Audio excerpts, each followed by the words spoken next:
air, water, and ground vehicles are in the field right now working on this search and rescue. As of 9 a.m. this morning, we've recorded 59 deceased in Kerr County. Among those who are deceased, we have 38 adults and 21 children. 18 adults pending identification and 4 children are also pending identification.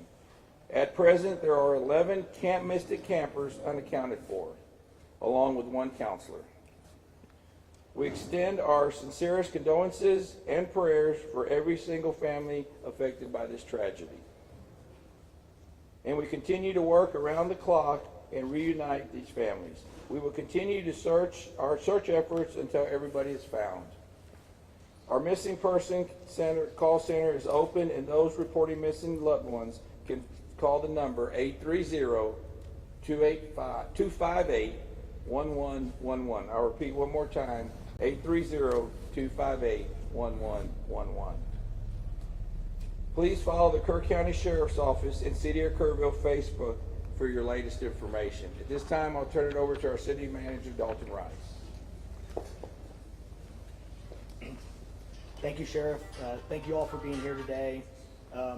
Everyone in the community is hurting, and we know many of you are locals or have some local connections here, so please keep everybody in your thoughts as we continue to navigate this very challenging time for our community. Search operations continue. Starting about 0600 this morning, we started putting boots on the ground.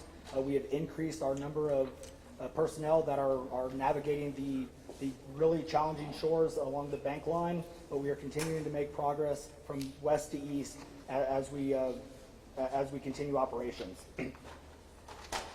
What we really need from y'all is to really help us get the word out. We know that people want to volunteer, but what we're starting to see is personal drones that are flying. With these personal drones that are flying, that is a danger to aircraft, which risks then further operations. So if you could, please pass the communication along that we need to keep these personal drones out of the sky. We have drones and assets flying. We want to continue to do that. For volunteers and donations, we do have a phone number, 830-465-4794. We can give you that number after, but if you want to volunteer, if you have donations, please contact that number and they will help get everything out. We have families who need to be reunited, and we are continuously making effort to make sure that our families are reunited. We want to continue to work together with our community. We appreciate everybody here, and we want to make sure that we stay Kerr united. I'm going to let the mayor wants to say a few words, and then I will take a couple questions after the mayor. Again, thank you for being here. You know, I'm old enough to remember Fred Rogers, and he one time said during a crisis, look for the helpers. You will always find people who are helping. In Kerrville, those helpers are city staff, county personnel, state agencies, and federal agencies. The entire Kerrville City Council is on site today. We're doing everything we can.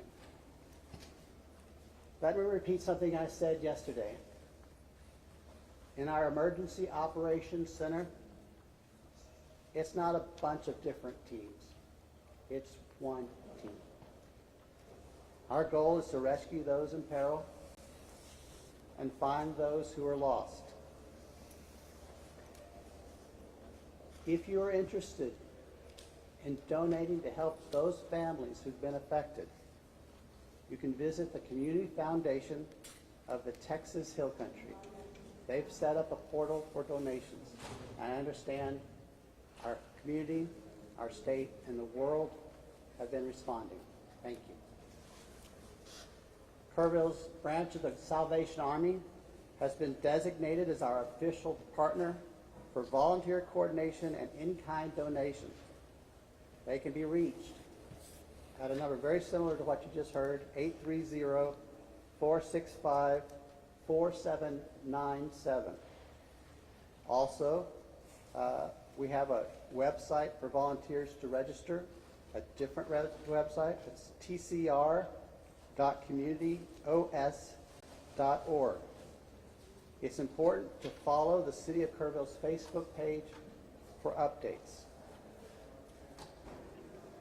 If you follow social media and are interested in such things, I may be too old to tell you this, but there is a hashtag. It's hashtag Kerr United. That's what we are. We're united to help those who are grieving and to find those who are lost. And now we'll open up to questions. I cannot answer operational questions, but I'm going to ask the city manager to come back up. I'm not sure who can answer this, but we just talked with business owners who are very concerned, not only for themselves, but also for employees, about how are they going to pay their mortgage, how are they going to pay their electricity. They've been having people reach out to them about their bills, and they're terrified that in the middle of all this, they're going to get cut off or evicted. We are working through everything right now. Currently our biggest focus is to making sure that we get families reunited with their loved ones. And so we are not going to stop until we are able to get those families reunited. This is a question for both you and the sheriff. There appears to be a massive operation now in Center Point.